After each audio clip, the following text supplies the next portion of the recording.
Welcome back to Appu Deva channel. எல்லோரும் எப்படி இருக்கீங்க? நான் நல்லா இருக்கேன். இன்றைக்கி முக்கியமான வீடியோ பதிவு என்னன்னு கேட்குறீங்களா? இந்த கீழே இருக்க பிக்சரை பாருங்கள். இந்த பிக்சரில் வந்துட்டு ஒரு கருத்து இருக்குது. கருத்து மீன்ஸ் நீதி. நீதினா என்ன உங்களுக்கே தெரியும். அதாவது ஒரு மனிதன் இப்படி தான் நடக்கணும், இந்த கர்மாங்கிற ஒரு விஷயம் அவனை பின்தொடரும். அவன் பண்ணுற பாவ புண்ணியங்களால் அவன் நல்லது கெட்டதால் அந்த கர்மா அவனை துரத்தும். அதுதான் நீதின்னு சொல்லுவோம். அதுபடி தான் இந்த வாழ்க்கை இருக்கணும். அந்த நீதி முறைகளை நம்ம தவறாமல் கடைபிடிக்கணும் மனித வாழ்க்கையில். அதனால தான் இந்த படத்தை உங்களுக்கு நான் காமிக்கிறேன் பாருங்க. அதாவது ஒருத்தவன் பாறை மேலே விழுந்துருச்சு. அவன் முதுகில் விழுந்து ரத்தம் அவனுக்கு கொட்டிகிட்டு இருக்கு. அவன் என்ன பண்ணுறான்னா, அந்த பாறை மேலே விழுந்ததுனால அசைய முடியல, இப்படி நவர முடியல. அவன் ஐயோ நம்மளை யாராவது காப்பாற்ற மாட்டாங்களா, பாறை முதுகில் இருக்கே அப்படின்னு அவன் யோசிச்சுட்டு படுத்துருக்காங்க. கீழே யாராவது இருப்பாங்களான்னு இப்படி பார்த்து படுத்துட்டு இருக்கான். அந்த சமயத்தில் அங்கே ஒரு பொண்ணு என்ன பண்ணுவான்னா, பாறை இடுக்குலேருந்து ஒரு பாம்பு இருக்கு பாருங்க, அந்த பாம்பு அந்த பொண்ணை கொத்திக்கும். கொத்தின உடனே இந்த பொண்ணு கை வலி தாங்க முடியாமல் அந்த வழியில் துடிச்சிட்டு இருக்குங்க. துடிச்சிட்டு இருக்கிறப்ப என்ன பண்ணுவான்னா, இவன் பாப்பா நிமிந்து பாப்பா, பாம்பு கொத்திடுச்சுல பாறை இடுக்கு கீழே. அவன் பாறை மேலே படுத்திருக்கான்.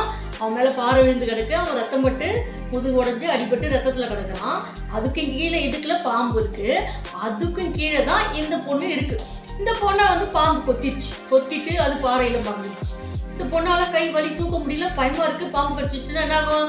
விஷம் ஏறி செத்து போயிடுவாங்க. அதனால அது பயந்துட்டு யாராவது காப்பாற்ற வரமாட்டாங்களா, ஐயோ இந்த காட்டில் மாட்டிக்கிட்டுமே அந்த பொண்ணு தவிக்குதுங்க. இதாங்க இந்த பிக்சர். இந்த பிக்சரில் உங்களுக்கு ஏதாவது விளக்கம், ஏதாவது உங்களுக்கு புரியுதுங்களா? அதில் உள்ள கருத்து நான் சொல்கிறேன் கேளுங்க. அதாவது பாறை மேலே விழுந்தவன் முதுகு உடஞ்சிருச்சு, நவர முடியல, அசைய முடியல. அவன் அந்த இடத்துல யாராவது காப்பாற்றுவாங்களான்னு பார்த்தான். இந்த பொண்ணு பாம்பு கடிச்சதுனால வலி தாங்க முடியாம நம்மள யாராவது காப்பாற்ற மாட்டாங்களா, நம்ம உயிர் போயிடுமேன்னு சொல்லிட்டு இந்த பொண்ணும் யோசிச்சுட்டு நிக்குது. இதுதாங்க இதுல இருந்து என்ன தெரிஞ்சுக்கணும் அப்படின்னா, ஒருத்தரோட நிலைமை, ஒருத்தரோட நிலை அது என்னவாக வேணா இருக்கலாம். அப்போ அந்த நிலை இப்ப எனக்கு ஒரு நிலைமை இருக்கு அப்படின்னா அந்த நிலை எனக்கு மட்டும்தான் தெரியும். உங்களுக்கு தெரியுமா? என்னோட வலியும் வேதனையும் உங்களுக்கு தெரியுமா? என்னோட லைஃப் எப்படி இருக்குங்கிறது உங்களுக்கு தெரியுமா? நான் சொன்னா மட்டும்தான் உங்களுக்கு தெரியும். அதனால உங்களோட லைஃப்பும் என்ன, உங்க வாழ்க்கையில என்ன நடந்திருக்கு, உங்களுக்கு என்ன பிரச்சனை இருக்கு, அது பணமா இருக்கலாம், பொருளா இருக்கலாம், நம்ம சொந்த பந்தங்களா இருக்கலாம், நம்மளை யாராவது விட்டுட்டு போயிருக்கலாம், நம்ம யாரையாவது இழந்திருக்கலாம். இழந்தது மீன்ஸ் நம்ம வாழ்க்கையிலேருந்து அவங்க போயிடுவாங்க. மரணங்கிற ஒரு விஷயம் இருக்கு பார்த்தீங்களா, திரும்பி வராத இடத்துக்கு போயிடுவாங்க. அது எவ்வளோ பெரிய இழப்பு தெரியுங்களா? அந்த மாதிரியான விஷயங்கள்லாம் ஏதாவது ஒரு லைஃப்ல நடக்கும். அந்த விஷயத்த மற்றவங்க சொன்னாதான் நமக்கு தெரியுமே தவிர நம்மளால எதையும் பார்த்த உடனே ஒருத்தரை பார்த்து கண்டுபிடிக்க முடியாது. அப்ப என்ன பண்ணணும்? நம்ம நிலையில இருந்து கொஞ்சமாவது நம்மளை யோசிக்கிற மாதிரி மற்றவங்களை பத்தியும் நம்ம ஃபீல் பண்ணணும். ஃபீல் மீன்ஸ் அவங்க எப்படி இருப்பாங்க, என்னவா இருக்கும், அவங்களுக்கு என்ன கஷ்டங்கள் வாழ்க்கையில இருக்கலாம் அப்படிங்கிறத யோசிக்கக்கூடிய ஒரு சின்ன மைண்ட் தாட்டு நம்மளுக்குள்ள இருக்கணும். அதை விட்டுட்டு இந்த சுயநலம் அப்படின்னு ஒன்று சொல்லுவாங்க பார்த்தீங்களா, அந்த சுயநலத்தில் நீங்கள் இருந்தீங்கன்னா நீங்கள் உங்களை பற்றியே தான் கவலைப்படுவீங்க, மற்றவங்கள பற்றிலாம் நினைக்க மாட்டீங்க. அதனால என்ன தெரியும், மற்றவங்களோட வலியும் வேதனையும் உங்களுக்கு புரியாது. அப்போ சுயநலம் என்றைக்குமே பொதுநலமாக மாறுற மாதிரி நம்ம வாழ்க்கையை அமைச்சுக்கணும். இப்போ கூட கேள்விப்பட்ட அசாமில் ஒரு பையன் 2வது படிக்கிறான்.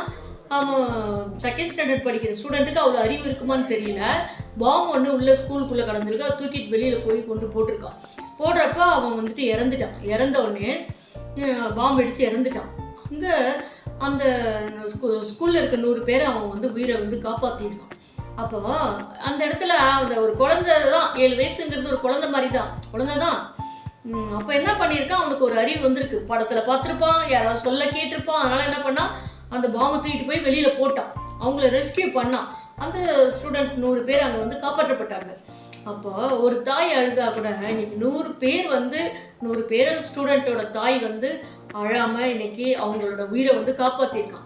இந்த வயசில் அவனுக்கு ஏன் அந்த காப்பாற்றுற எண்ணம் வந்துச்சு, தன்னை பற்றின உயிர் பயம் இல்லாமல் செஞ்சான்னா, இந்த உலகத்தை பற்றி அவன் இன்னும் அனலைஸ் பண்ணலை, தெரிஞ்சுக்கலை.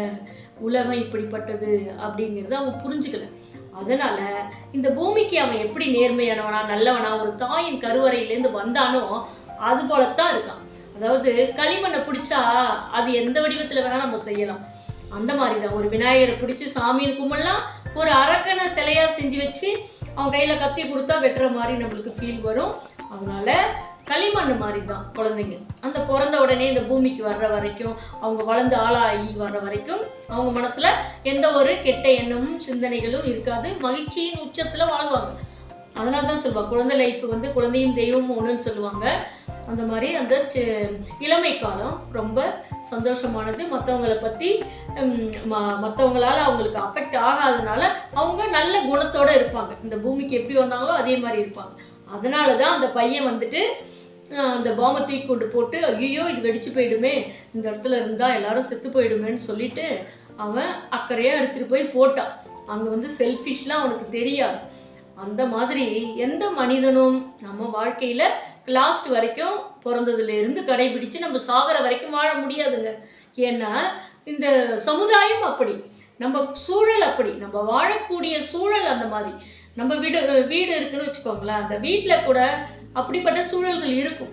அதனால் நம்ம வேலை பார்க்குற இடத்துலையும் அந்த சூழல்கள்லாம் வரும். அதனால் நம்ம என்ன பண்ணணும்னா அதுலேருந்து நம்மளை வந்து டாலரன்ஸ் பண்ணிக்கணும். எப்படின்னா ஒரு வேறுபடுத்துகிற தன்மை நமக்கு வந்து ஒரு அறிவு, முதிர்ச்சி, ஞானம், புத்தி, தெளிவு இதெல்லாம் இருக்கணும். ஒரு விஷயத்தை அனலைஸ் பண்ணணும். இது இப்படி தான், இதுலேருந்து என்ன கற்றுக்கலாம், இதுலேருந்து என்ன நம்ம வந்துட்டு அதுலேருந்து நம்ம எப்படி விலகலாம், எப்படி தீயதை நம்மளை விட்டு ஒதுக்கலாம், நல்லதை மட்டும் எப்படி நம்ம கேப்சர் பண்ணிக்கலாம் அப்படிங்கிற விஷயங்கள்லாம் நம்ம கற்றுக்கணும். நம்ம அறிவுக்கு தெரிய வர்றப்போ அது அனுபவங்களாக நம்ம ஏற்றுக்கிட்டு நம்ம வாழ்க்கையை அது மாதிரி வாழ்ந்துட்டு போகணும், கடைபிடிக்கணும். அப்போ மேலே பாறை அவன் மேலே விழுந்து கிடக்கிற அவனோட நிலைமை அவனுக்கு தெரிஞ்சதை தவிர இந்த பொண்ணு எந்த நிலைமையில இருக்கு, ஏன் கீழே நிற்கிது, எதுக்கு நம்மளை வந்து பார்த்துட்டு இருக்கு அப்படின்னு அவன் யோசிக்கல. ஆனால் அவன் என்ன நினைச்சான், நம்ம கை கொடுக்குறோம், இந்த பொண்ணு வந்துட்டு அறிவு இல்லாமல் கொஞ்சம் கூட முயற்சி பண்ணி மேலே ஏறி வரணுமே நினைக்காம அது மாட்டுக்கும் தொங்கிட்டு நிற்கிது அப்படின்னு அவன் நினைச்சான். இந்த பொண்ணு என்ன நினைச்சது, இவனுக்கு கொஞ்சம் கூட அறிவே கிடையாது, இவன் என்னன்னா நம்மளை காப்பாற்றுவான்னு பார்த்தா இவன் வந்து நம்மளை முயற்சி பண்ணி மேலே தூக்குவான்னு பார்த்தா கைப்பட்டு கொடுத்துட்டு கம்முன்னு இருக்கானேன்னு அந்த பொண்ணு யோசிச்சுது. அப்போ இதுலேருந்து என்ன தெரியுது, அவனோட நிலைமைய இவன் யோசிச்சு பார்க்கல, இவன் எந்த நிலைமையில இருக்கான்னு அவன் யோசிச்சு பார்க்கல. அப்போ இதுதானே சமுதாயம். ஒவ்வொருத்தருக்குள்ள நம்ம 1000 கஷ்டங்களையும் துன்பங்களையும் அனுபவிச்சா கூட மற்றவங்க நிலைமையும் நம்ம யோசிக்கக்கூடியவங்களா சின்னதா ஒரு அனுதாபம், ஒரு அக்கறை, ஒரு பாசம், அன்பு, நேசம் இதெல்லாம் சொல்றோம் இல்லைங்களா, அதெல்லாம் இருந்தாதான் இந்த மனித வாழ்க்கை நல்லா சந்தோஷமா வாழ்றதா இருக்கணும். மனித வாழ்க்கையில நிம்மதி இருக்கும், அப்புறம் தெளிவு இருக்கும், மன தெளிவு இருக்கும், நம்ம அமைதியான வாழ்க்கையெல்லாம் வாழ்வோம். அந்த பக்கத்து வீட்டுக்காரன் இருக்கான அவனை அழிக்கலாமா, அடுத்தவன்கிட்ட பணம் இருந்தால் பிடிக்கலாமா, அடுத்தவன் நல்லா வேலைக்கு போகிறான் அவனை வந்து பொறாமப்பட்டு அவனோட இது பண்ணலாமா, இந்த மாதிரி சிந்தனைகள்லாம் நிறைய இருக்கும் இல்லையா மனிதனுக்குள்ள, அதெல்லாம் நம்மளை விட்டு போகுங்க. அதனால உங்களை மட்டும் யோசிக்காதீங்க, உங்களை பற்றி மட்டுமே வாழ்க்கையே வாழணும், உங்களுக்காகவே நீங்கள் வாழணும் அப்படிங்கிற அந்த செல்ஃப் கான்ஃபிடென்ட், செல்ஃபிஷ் இல்லை செல்ஃப் மோட்டிவேஷன், செல்ஃபிஷ்ஷு இதெல்லாம் வந்துட்டு இருக்கக்கூடாது. மனிதனுக்கு வந்துட்டு இருக்கக்கூடாது. அது இல்லைன்னு வச்சுக்கோங்க, நம்மளும் கொஞ்சம் வந்து மற்றவங்களுக்கு நல்ல ஒரு முழு மனிதனாக தெரியும். ஆமாம், அதனால தான் சொல்கிறேன், இந்த மாதிரி விஷயங்கள்லேருந்து உங்களை நீங்களே கொஞ்சமாவது மாற்றிக்கணும் அப்படிங்கிற விஷயத்துக்காக தான் இந்த ஒரு மோட்டிவேஷன் தாட்டு. இதுலேருந்து வரக்கூடிய எந்த ஒரு கருத்துக்களாக இருந்தாலும் அதை வந்து நம்ம வந்து ஃபாலோ பண்ணணும். இதனால் கிடைக்கக்கூடிய நல்ல விஷயங்களை நாம் கேப்சர் பண்ணிடணும், அப்சர்வ் பண்ணிக்கணும். அப்போ தான் வந்துட்டு லைஃப் வந்து சந்தோஷமாக இருக்கும். மற்றவங்களுக்காக நீங்கள் விட்டு கொடுத்து வாழ்வீங்க, பொறாமப்பட மாட்டீங்க, மற்றவங்க நிலையை பற்றி கொஞ்சமாவது யோசிப்பீங்க, அக்கறை எடுத்துப்பீங்க. அதனால் ஃபாலோ பண்ணுவீங்களா? பிடிச்சிருக்கா? இந்த ஸ்டோரி எப்படி இருக்குது, இந்த மோட்டிவேஷன் ஸ்டோரி எப்படி இருக்குது அப்படின்ட்டு கண்டிப்பாக வந்து கமெண்ட் பண்ணுங்கள். எப்போவுமே வந்து நீங்கள் கமெண்ட் போட மாட்டீங்க, கமெண்ட் போடுங்க. அப்புறம் வந்து லைக் பண்ணி வீடியோவை அனைவருக்கும் ஷேர் பண்ணுங்கள். மெயினாக வந்துட்டு வீடியோவை லைக் பண்ணி ஷேர் பண்ணுங்கள், சப்ஸ்கிரைப் பண்ணுங்கள். என்னோடய சேனல் நேம் அப்பு தேவா சேனல். கண்டிப்பாக வந்துட்டு சப்ஸ்கிரைப் பண்ணி வீடியோவை அனைவருக்கும் ஷேர் பண்ணுங்கள்.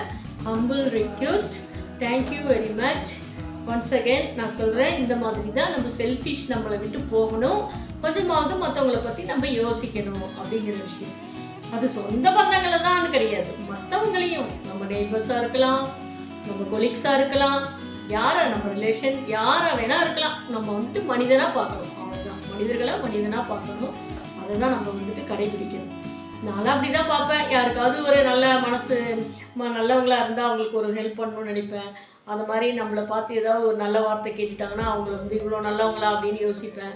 அதெல்லாம் வந்துட்டு கொஞ்சமாவது அவங்களுக்கு என்ன கஷ்டம் இருக்கோ, அவங்களுக்கு என்ன துன்பம் இருக்கோ, நம்மளை திட்டினா கூட அவங்களுக்கு என்ன மனவேதனை இருக்கோ, என்ன ஒரு நிலைமையில் இருக்காங்களோ அதனால நம்மளை திட்டுறாங்க அப்படின்னு நினச்சிக்கணும். அந்த மாதிரி நம்ம ஏதாவது உதவி கேட்டால் செய்யலைன்னா அவங்கக்கிட்ட அந்த உதவி செய்யக்கூடிய நிலைமையில் அவங்க இல்லைன்றதை புரிஞ்சுக்கணும். அப்படி தான் என்னோடய லைஃப்பில் நான் வந்து ஃபாலோ பண்ணிகிட்ருக்கேன். அது வந்து நமக்கு வந்து ரொம்ப சாட்டிஸ்ஃபைடாக இருக்கும். அதனால தான் சொல்லுவேன். பணம்லாம் வந்து ஒரு ₹100 என்கிட்ட இருக்குன்னா ஒருத்தருக்கு ₹10 கொடுக்கணும், ஒரு ₹20 கொடுக்கணும், ₹50 கொடுக்கணும்லாம் யோசிக்கவே மாட்டேன். கொடுத்துருவேன். நான் செஞ்சுருவேன். சாப்பிட்ற பொருள் மற்றது எல்லாமே அப்படி தான். ஏங்க ஒருத்தர் கஷ்டத்தில் இருந்தால் கூட அவங்களுக்கு அட்வைஸ் பண்ணணும். அவங்களோட துன்பங்களை புரிஞ்சுப்பேன். அவங்களுக்கு திருப்பி நான் ஆறுதல் சொல்லுவேன். இதெல்லாம் என்னோடய ப்ளஸ் பாயிண்ட்டு. நான் கண்டிப்பாக வந்துட்டு இப்படி இருக்கிறதுல எனக்கு ஒரு சந்தோஷம், பெருமை இதெல்லாம் இருக்குது. அதுக்காகலாம் ஏமாந்தவன் நினச்சிடாதீங்க. சண்டைலாம் போடுவேன், அது வேறு விஷயம். ஆனால் வந்து என் என்னோடய நேச்சர் ஹேபிட், நேச்சர் வந்து ஒரு குணம்னு சொல்கிறதுலாம் இப்படி தான். மற்றவங்கள வந்து புரிஞ்சுக்கிட்டு மற்றவங்களுக்கு என்ன கஷ்டம் இருக்கும், அவங்க எப்படி இருக்காங்க, அவங்க எந்த நிலைமையில் இருக்காங்கன்றதுலாம் நான் கண்டிப்பாக புரிஞ்சுப்பேன். அதனால தான் இன்ஸ்பயர் ஆகிட்டேன். இந்த வீடியோ வந்துட்டு நான் வந்து ஃபேஸ்புக்கில் பார்த்தேன்.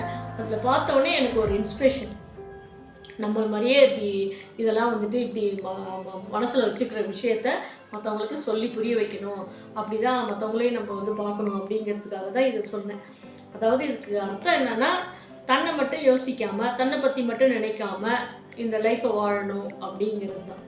Okay, bye. See you next video.